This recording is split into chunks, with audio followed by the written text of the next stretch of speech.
Hello listeners, we are your co-hosts Janine Bailey and Marie Quigley for the Empower World Coaching and Leadership Podcast. Empower World brings guests who are making a difference to the world to inspire coaches and leaders who lead with mind, heart and soul.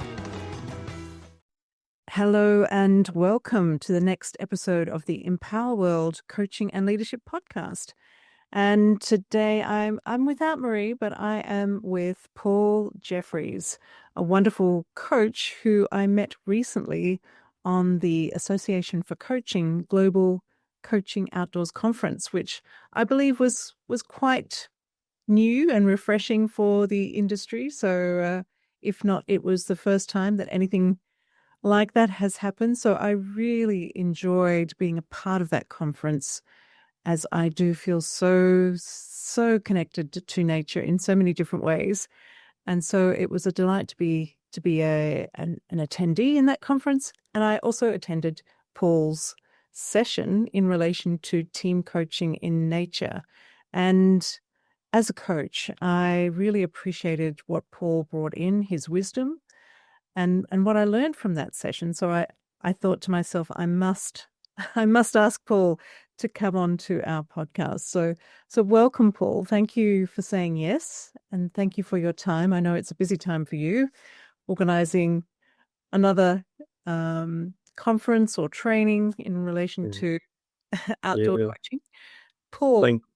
Thank you so much, Janine. It's just lovely to be here, and thank you very much for the very warm welcome. And it was, I mean, just to say, the AC conference was fantastic, and it was really lovely that you attended and you've invited me on today. It was the first for AC to do the conference, and very big shout out to the AC for doing that, along with Anna Marie Watson, who was partly involved and instrumental in putting some of that together. So big shout out to those two. And it may seem odd that there is a nature connected conference online, but it has reach, and so we're able through that as outdoor practitioners to get that reach. And so it's fantastic. And I'll talk about the other event that we organise, an in-person event coming up next year, and I'll mention that maybe towards later. But it's wonderful to be here and have the opportunity to talk about team coaching in nature and with nature. It's so important, again, a bit of, the background of nature is part of us. We are part of nature. And it's a really important point that I would want to get the listeners to understand. And it comes out in teams, this part of being in the system, and the system is part of us. And this lovely image that we get, that we mustn't see ourselves in this, I'm afraid to say, a very increasingly disconnected world. And it's, we're trying to reconnect here, and we'll explore this through the conversation, that reconnecting with the system and nature is important. And I suppose I should say a bit about my background, which is, I've been a coaching practitioner now for 7 years. I had over 30 years in corporate industry, so in various roles. So I've worked in the manufacturing, operational sector, food, pharmaceutical, packaging, paper, but and mainly in directorship roles, divisional roles, always leading teams. So that's the connection with a coaching style and leadership. I think it's true to say, as many of your listeners will know, and are similar to me, probably didn't realize at times what I was doing with coaching, but latterly I then left the corporate world and retrained and got my professional credentials and training and so on. Started with Henley Business School, did my PCIC, and then I latterly went on, and I was one of the first members on the team, board and systemic coaching course at Henley. So there were 12 of us in the very original cohort. And that's going back about 3 years, nearly 4 years ago. And it came alive for me. Teams have been an important part in my life and my career. I've always led teams, and even going back to a child, I always seemed to be the one who was organizing my friends and my neighbors into things and stuff. And I even have very happy memories of being part of that. And I suppose that, really connects for me. And lastly, always being in nature. I grew up in the Cotswolds. I spent a lot of time outdoors. You must remember I'm 57. I'm a child of the 70s before the technological revolution. So I had many, many happy hours building dens, running around the fields. Nature was very much part of my upbringing, and I had huge connections through it, through playing, through being with it, and animals and plants and so on and so forth. It was a very lovely upbringing in that sense. And I think the other thing that listeners, just to connect a little bit with me and my background, is I'm the eldest son of a blind mother. So I had a lot of responsibility. My father was building a business and was very busy. But I spent a lot of time as being the eldest and with my mum. And so sometimes when my mum was okay and everything was good and she was happy and comfortable within our home, I could go out and I could release and be in the fields with my friends. And so nature was a very secure, comforting and freedom for me. I could be myself. And these are important shares just to understand perhaps how I've ended up in team coaching. So, yeah, latterly I did an MBA at Henley as well. So, I've done those professional credentialing and qualifications, and then many years of experience, which has got me to here today. Wow, Paul, what an incredible background, and it's inspiring to hear. What is your grounding? What inspires you? Your experience, and certainly your passion comes through loud and clear in terms of where you are today and what you do and how you connect that to nature. And as you were sharing that, I was just also reflecting upon my own experience, which was very different from yours, in that I was a city girl through and through for a few decades. And but I enjoyed traveling. I started traveling in my 20s and 30s, and I really appreciated nature. And I have a creative streak within me. I like to paint. I like to photograph. So nature has always, not always, but for a very, very, very long time been a strong passion of mine. But Lovely. In later decades, I have really been drawn to the countryside, and being immersed in nature, no matter how small or how big or vast that is. I know that's my happy place. I know that's where I connect. And as you shared, Paul, in these times, in these very, very challenging times, I think reconnecting with nature just helps to ground. Certainly for me, helps me. Yeah, absolutely. Yeah. Appreciate the world. Oh, that's lovely. Thank you. That's a lovely share. Thank you. Yeah, it's brilliant. And I totally get it. And many people do. And look, there's no right or wrong. I've met people who have lived with nature all their lives. I work with people in the farming community, people who are nature based. And then I've met people who have only come to nature in their 50s so, it is about just touching and reconnecting. And there are so many things that take us away from the system and from nature. So yeah, it's lovely to hear. Yes. Well, I had quite a bit of a technology challenge day yesterday, Paul. It was incredibly frustrating. I've recently been hacked in my LinkedIn profile, so I was Yes, it's awful. dismissed, so to speak, by LinkedIn. So and various other things were happening. So I just thought, I've got to go. I've got to get out into nature. I've got to go for a walk. I've got to see those horses up the road, and just walk through muddy fields and just Absolutely.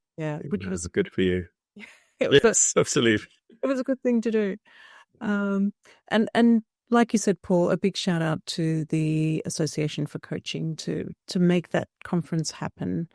And I'm hoping Anna Marie will also be a guest in the near future as well. So Brilliant. Yeah. She's great. Yeah. Yeah. Brilliant. having reached out to her too. Good. Yeah. So Paul, what do you believe first drew you in? Because you studied as a coach, and certainly you had that connection to nature. But what brought those two things together for you? Mm. Yeah, say more about that. Yeah. No, I mean, it's a great question. I guess the thing I would call out for listeners is that team coaching is dynamic. It is messy. And it's challenging work, and I started coaching one-to-one, doing a lot of outdoor one-to-one coaching. A lot of my work is in person still. I do some online stuff, but I still believe in the power of connection and being in the system with my coachees clients. But increasingly, the draw, I suppose, of 30 years of working in corporate, always working in teams. I'm a high collaborator. I'm high empathizer.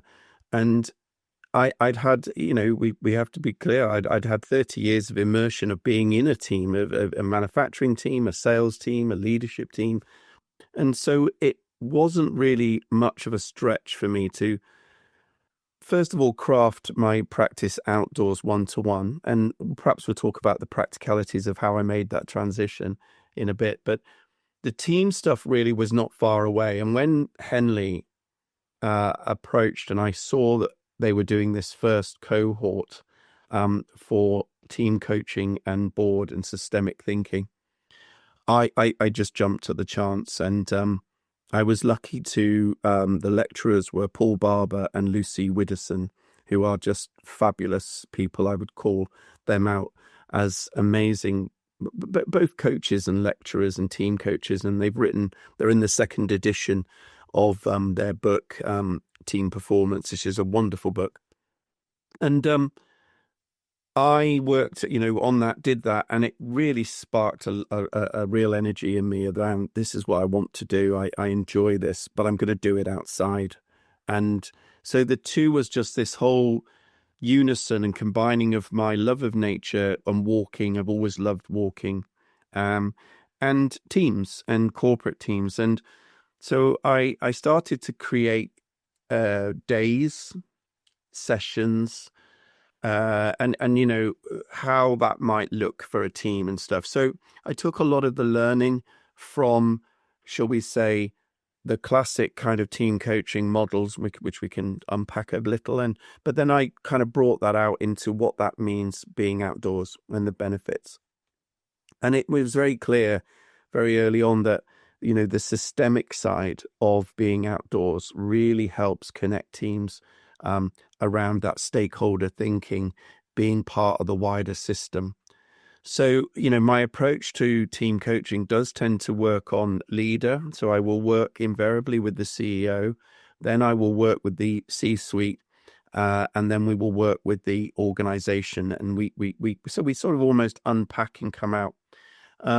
So again, we're working on that system, making sure we've got that leadership sort of, clear, then the wider sort of deployment, and then we ultimately move out into the wider team. So the first thing to say is all of my team coaching outdoor contracting, I really don't do anything with a client that's less than 6 months. If I'm, you're going on a journey, this is a really crucial part for the listeners to understand, is group coaching, as we all know, is a one-off intervention. It might be half a day of a group of people that haven't known each other and don't work together as such. So just to be clear, we're working here with a team who are a team, a true team. They have purpose, and that's something we'll come to. I will look to find out what that purpose is, and we might collaborate and coach and work together on finding out. Some know, some don't. And then we're a true team around, and this is important again, the practicalities of working outdoors. I really don't tend to work with teams much more than 10 or 12 outdoors. I mean, that's really the limit. There's a number of reasons for that. And I might co-coach as well. I might bring in other people to work with me, which I do for slightly of those larger teams. Simply, noise doesn't travel very well if you're outdoors. You need to be in some close-ish proximity.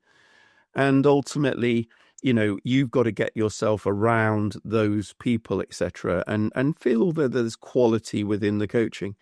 So my point here is just be very clear about the size of the group. Ideally, 6 to 8 people are almost perfectly ideal.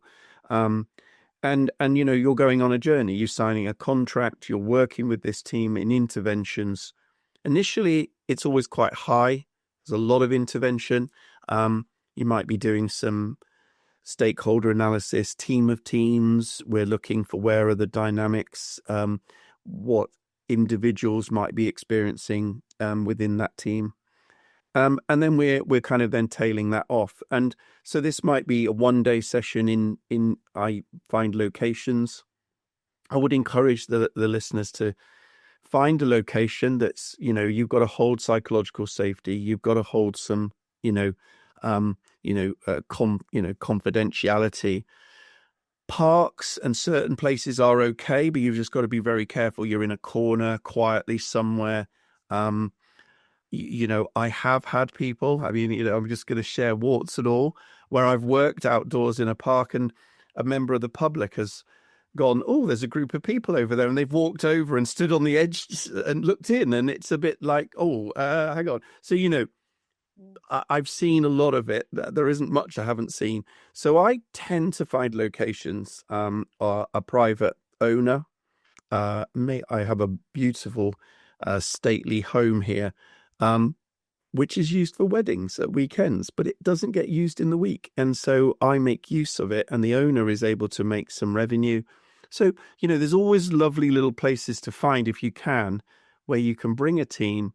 You've got some facilities to use, and, you're making sure that it's comfortable, confidential, and it's feeling safe. And if it's got some variety in the nature, you can move through a wood, maybe out into a lawned area. There's a pond. Have a look at the variety of the nature where you might be working. That can be really useful for metaphor and mirroring with the team. So we will then go through a series of interventions around a day, half a day, with a team. And we may well be working individually and then back as a group or back as a team, and we're moving through that. And really what we're doing is we're getting them to really ground themselves back in nature. There's less distraction. I know when I was when I was speaking with you, Janine, on AC, is that there's the boardroom is called the boardroom because it's boring. And I always have this saying, chief executives will go to the window. If you think about it yourself or any of the listeners, when you're looking for inspiration or you're feeling a little hemmed in and you feel like you need to be creative, where do you go? You will invariably go to a window and you will look out. And I want to sort of, I suppose, say to people, if you're really interested in this, invite your clients to come out through the window. That's really what you're doing. You're a catalyst. You're a lightning rod to say, why don't you come with me? Why don't we actually take you and your team and let's go outside and let's ground and connect? So there's less distraction. They're not, it never ceases to amaze me, Jenny, that people will sit in the same seat in the boardroom week after week after week. It's incredible. And it's comfortable. It feels, safe and secure. And so what we do is, if we really think about it, we're taking them into a new environment, and that can give more creativity and more expanse to they relax. There is, through Kaplan, through Wilson, there's lots of science, attention restoration theory. And again, these are really, if you're really into that, the science, have a look up Kaplan, Wilson. It's restorative. So people tend to relax outdoors. It feels less formal. You might be walking in a group side by side. You're doing, a lot more activities that feel experiential. So people are feeling a little bit more like, and there's the blue-green psychology. People are relaxing. And so we really find those benefits really kick in here with teams. And because it's different, people are a little bit more open to try experience, and you can introduce different workshops and activities to stretch, and you're trying to build insight and, new perspectives, new ways that the team may have understood. Some of those techniques I'm using are still classic coaching techniques, constellation, gestalt, facilitative type techniques. But what we're doing is we're using with and in nature. We're not being extractive. Whatever shows up in nature, that might be a good metaphor or a mirror, or it may not. But ultimately, it's there. It's a partner. Mm. Fantastic, fantastic, Paul. And the I had so many questions. I think you've potentially answered a lot of those questions as you've shared really again so generously about your experience of working with teams in nature.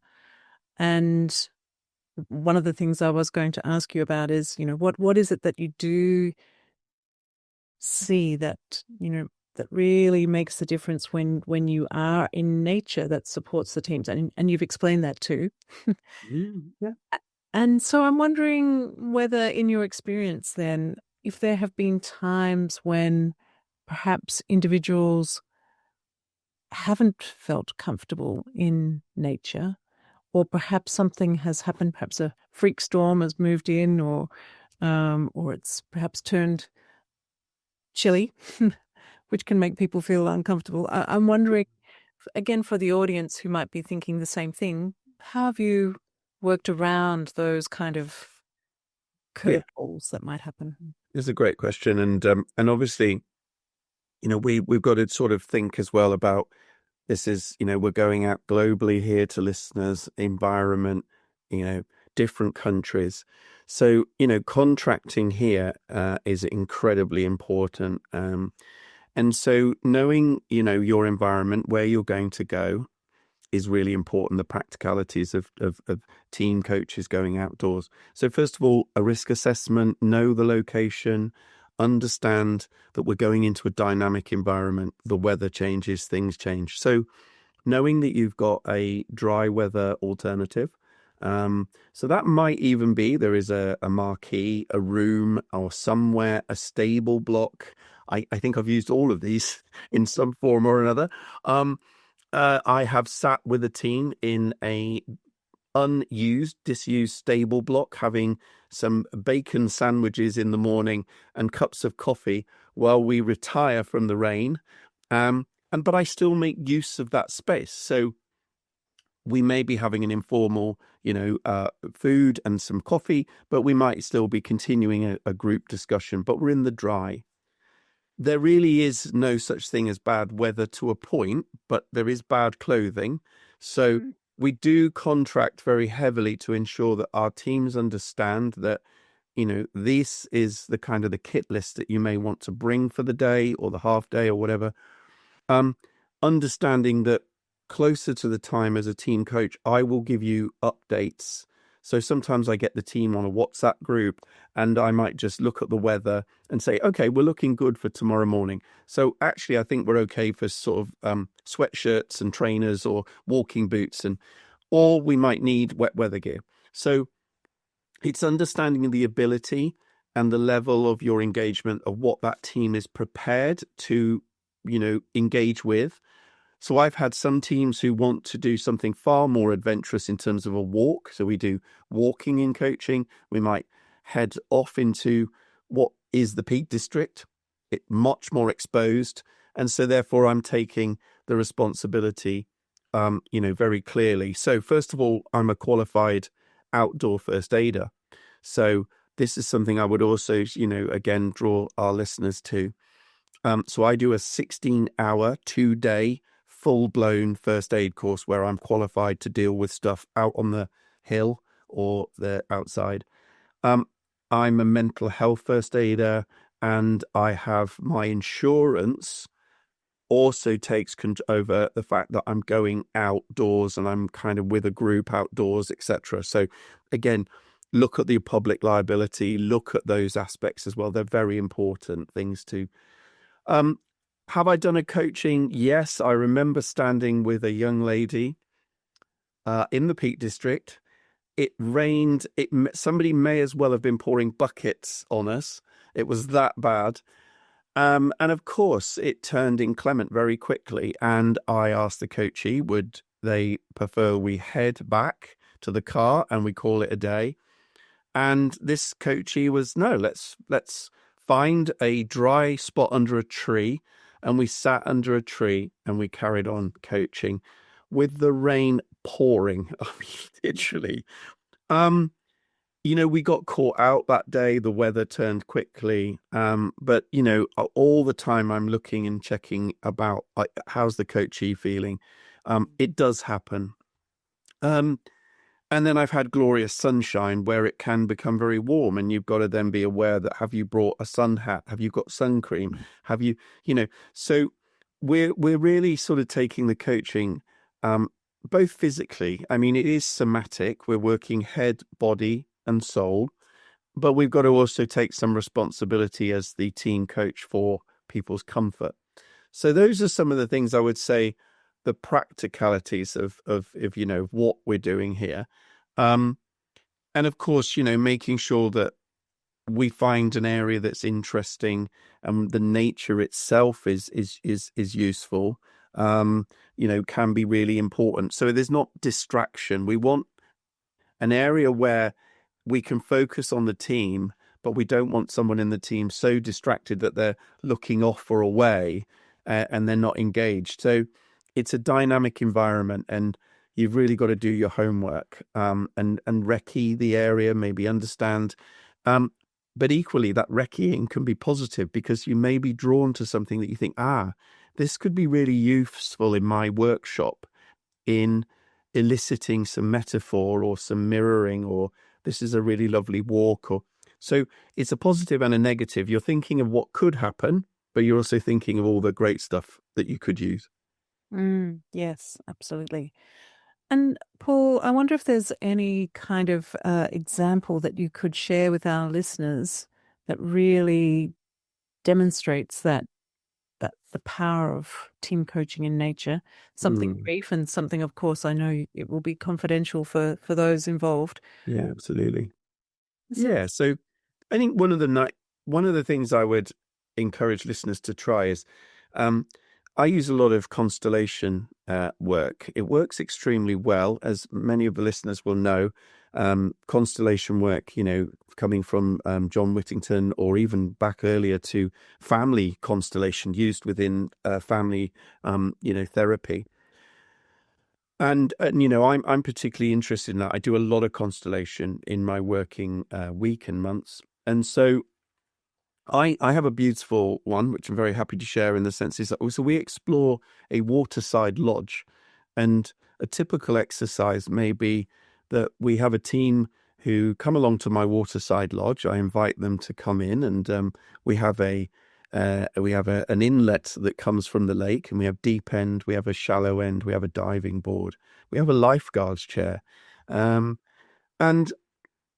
we've got all of these things. We've got a spectator area. And first of all, I asked the team just to walk around the constellation, moving through these areas, just listening to both their body and their heart, their head, but also nature. And just notice in themselves, first of all, when they move into these areas, the deep end, the shallow end, the lifeguard, what are they noticing in themselves? And what are they beginning to notice about their inner nature and the outward nature? So both inner and outward. And then I invite them to go and stand in my waterside lodge in the area that they feel represents them within the team at this moment in time.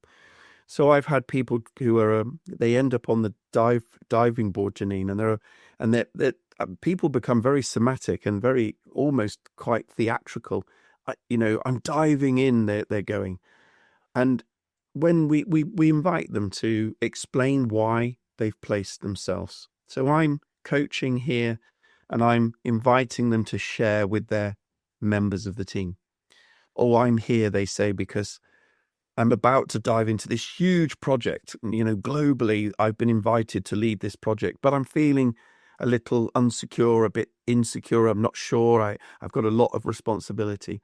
And other people place themselves in the shallow end. I'm feeling quite comfortable. And other members of the team, I invite them to ask questions of each other. So I might then say, somebody might say, as an example, oh, I see you're comfortable in the shallow end. I wonder what it would take to invite you down to the deep end to help us. And I'm now just holding space. Now the team have now taken over the coaching. So we're coaching each other here now. And all I'm doing is I'm holding space and I'm encouraging and I'm offering and eliciting insight. Sometimes the lifeguard's chair is a very interesting one. It's probably one of the least popular in this particular exercise outdoors, because some people see it as a little bit authoritarian. I'm the bookkeeper, the quality or the accountant, but it can be even very important in a team. This role of, I'm kind of making sure we're all okay. We've got good governance. We're making sure that everyone in the pool and the waterside lodge is safe and secure. And so you get these lovely metaphors. But people start to talk about the trees. They talk about, oh, this bird flew by, or a water, something went down the water. And it just gets some beautiful metaphor. And so what I'm doing is I'm getting them to explore their inner nature themselves. Why did you place yourself here? But then we start to see them exploring their outer dynamics, my relationship with Janine, my relationship with Harry, my relationship with Yvonne, or whatever. And then we might even talk about who's not here in the team.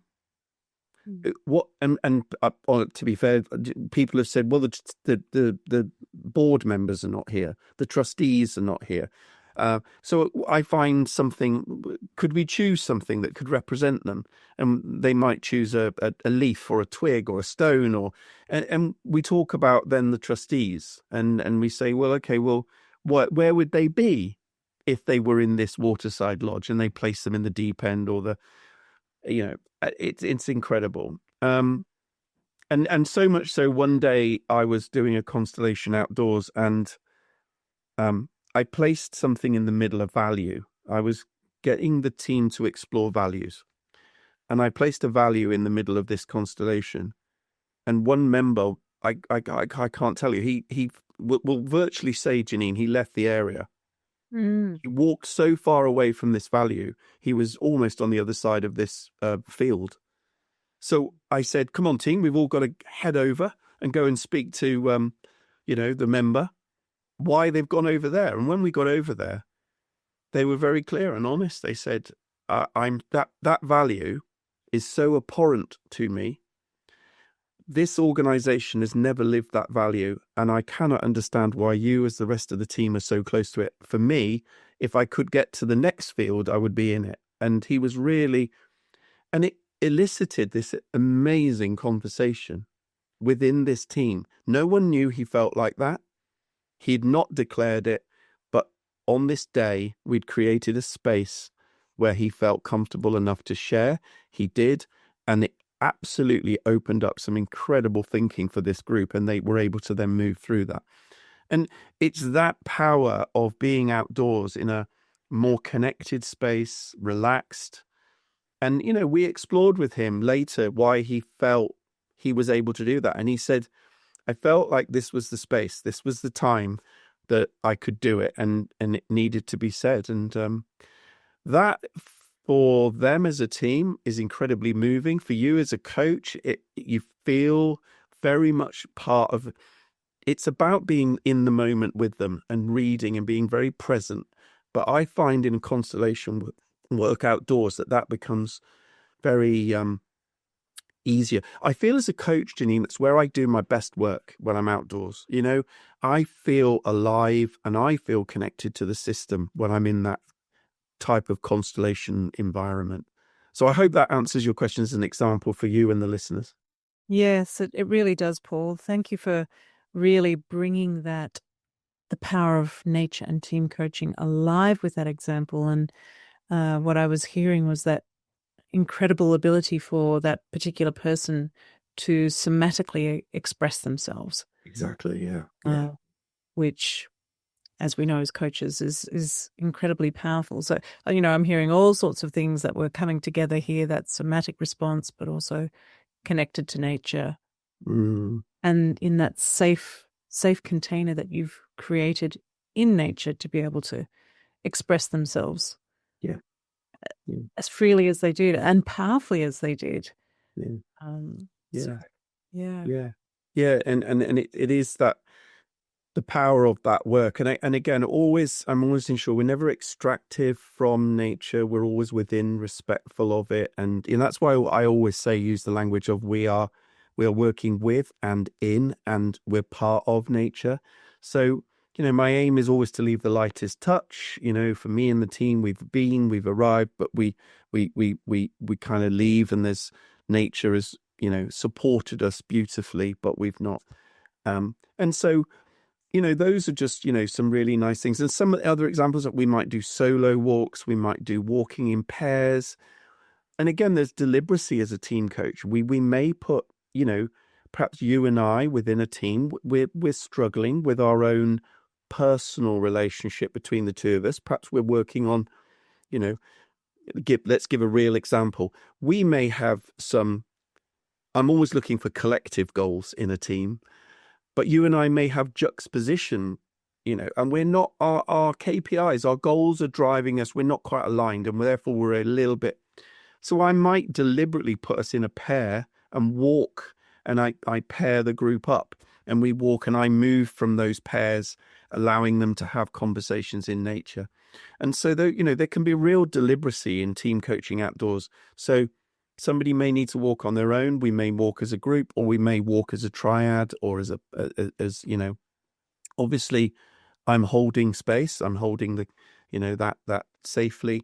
And so, those are the, wonderful things that, we're trying to use and bring together. So, and a lot of this is based around, clubs, experiential type work. We're offering a concrete experience outdoors.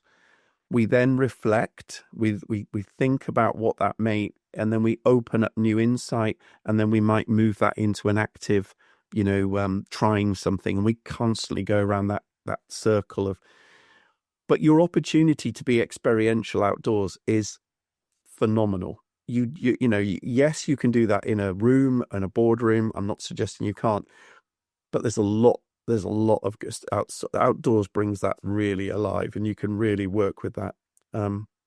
So yeah, it's those sorts of techniques. I've even I have one, I call it supportive gossiping is the name of the title. So we place one chair in front of the horizon. We look for a vista at the location, and we have a chair on the lawn, and then we have the rest of the team sit behind. So one person, they take it in turns, sits looking at the vista with their back to the rest of the team. And the rest of the team are invited to see and find something in the vista in front of them, and find a metaphor that describes their colleague that has their back to them. And it's incredible, the power of watching somebody say, I'm looking at the sun. It's shining so brightly, but that's because that's what you are. You shine so much in this team. Your energy, your brightness, it lightens my day. It helps me get through projects, and people just find the most beautiful metaphor and mirroring to talk about a colleague. And I've had colleagues turn. I invite that all they can say is thank you. So they turn, they look at the group and they say thank you. We don't, elaborate or offer comment, but I've had people turn with tears down their eyes. I mean, so these are really lovely, very simple, bringing nature into the conversation, and it can be quite magical, and really helps them to get a new perspective. Yeah. How beautiful. I actually feel a bit emotional myself as I hear you. I really appreciate the powerful work that you are doing, and again, really supporting people to reconnect with our planet. Yeah, it's important, isn't it? Yeah, in this meta crisis. And I I had an interesting discussion with somebody recently about, as coaches, remember we're coaching and contracting, so we're not bringing it in as a bias. The contracting is really important. So when people are approaching me as a team coach outdoors, I'm I'm offering and being very open to say I work outdoors, but I can work indoors. So it's client focused. We're not introducing a bias here. We're saying, well, we must work outdoors. No, that's so sometimes I just want the listeners to understand I might work indoors near a very big window where nature's only through the window. It isn't always necessarily the client or my preference, but that's not what it's about. It's about what the client needs in that moment. So, nature is there. It can be accessed. And, I do some of my team coaching as well, in a marquee or a room or somewhere because the weather is not suitable to be out or whatever. So, it's important, as you say, to understand that, these things are there to be used, but we're not trying to introduce a bias or forcing something onto some team that isn't required. So it's very much being in the moment, listening and reading the system and what's needed for that team. Yeah. And I think also being very creative, Yeah. when we are indoors, a lot of my coaching in the past has been in Qatar in the Middle East, which is a desert. So Try getting out in that heat. yes, Yes, exactly. for many months of the year, it's tricky, Yeah. but certainly we can. And where I do my coach training, where Empower World does its coach training, it is in a room with a massive window which looks out across the sea, so you can bring those elements. Amazing. Lovely. Yeah. Yeah. I So mean, and just to say, Ginny, I mean, I have I'm aware of a coach who is a new coach to outdoor coaching. He works in Dubai, and you'll know. So he works in the evening, and in a conversation, he's working in the shopping mall near huge walls, which Dubai have of living walls of plants and fountains. And so, of course, in the evening, the weather and in the shopping mall, it's comfortable for the client, but he's still using that nature and the water and all those lovely metaphors and mirroring, and he's doing it there. So you're absolutely right to bring. But whilst here in the UK, we're blessed with a temperate climate, we have to understand that there are people I know of outdoor coaches in Scandinavia working in quite cold conditions.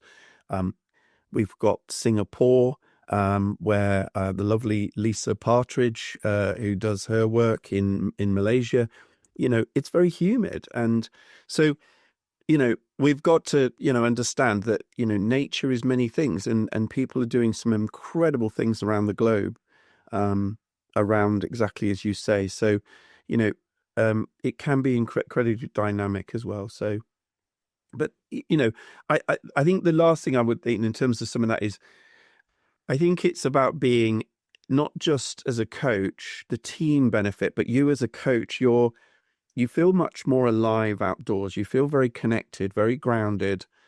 And it is very much able to sort of feel what that team and what the system may need of them. And so I would say there's this word connection, this being, as we call it, the 4 C's being, this confidence, this courage to try things, feel very connected. And of course, what I also lastly would draw the listeners to is nature is regenerative. This concept that is talked a lot about, but it never ends. Nature, it renews, it regenerates.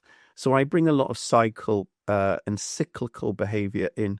So right now I might be talking to teams, and I've been working with some just recently around the harvest, the autumn. We've gathered in all this wonderful work that we've done in the summer, the spring, incredible projects that this particular client has done some amazing stuff actually over the last 6 months.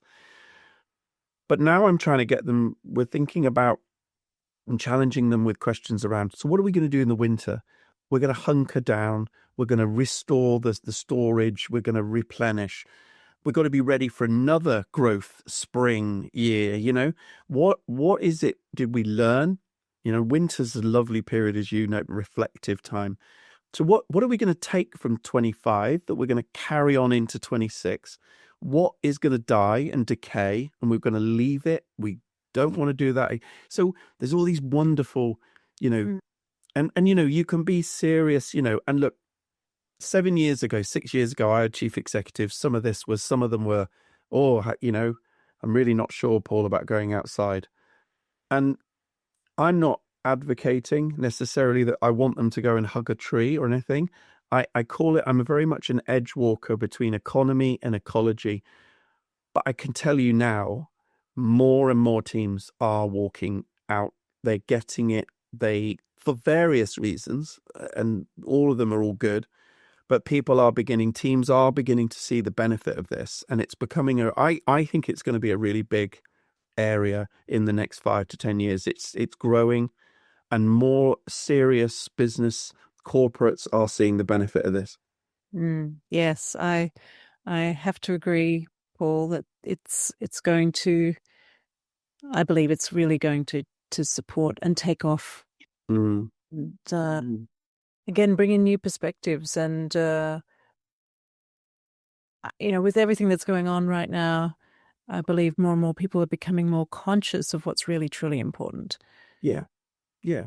And I think I want to sort of, I like technology. I had 30 years in being, what I want to say is there's a real place here. I get the AI generation. Look, I'm 57. I'm becoming an older man here. I'm probably not the best to be talking about AI, and but I get it. And my creativity and my ability to see that vision, I understand that end of but there is something that I would draw us and the listeners to, is that I'm 57. I know how spiritual and restorative being outdoors with, my team, our team, the people I'm working with. And in this disconnected world, I feel like it's important to be with someone in nature and a team and experience. And remember, shared experience is another key point here. Teams are leaving a day with these interventions. They've got a shared experience. They talk about it. I had a chief executive said to me just recently, Paul, they're still talking about the day that we had outdoors a couple of months ago. And I'm like, great.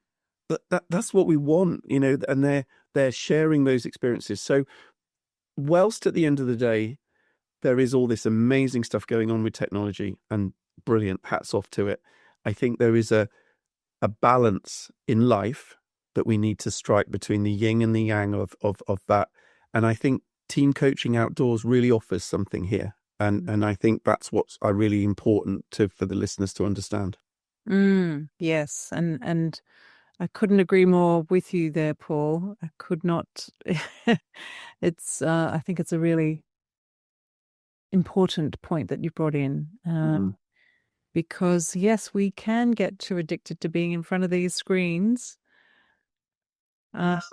which we know, of course, there are many benefits, but with everything, there's drawbacks as well. So, and isn't it interesting that those COVID years, they did drive both of these arguments? I mean, I think famously Zoom would have it that Mother Nature sat around that boardroom of Zoom and probably had the biggest contribution to that company's growth.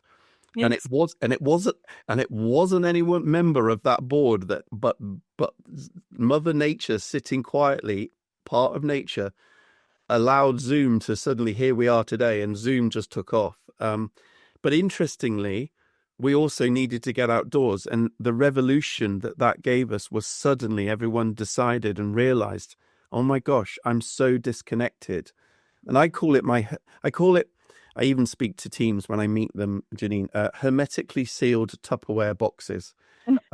Some teams I meet have been living in a hermetically sealed Tupperware box for so long that they don't even think about stakeholders, the nature, the world, and what's going on for them. So, it drove that crisis across the world as it was, and a very sad and difficult one for many people.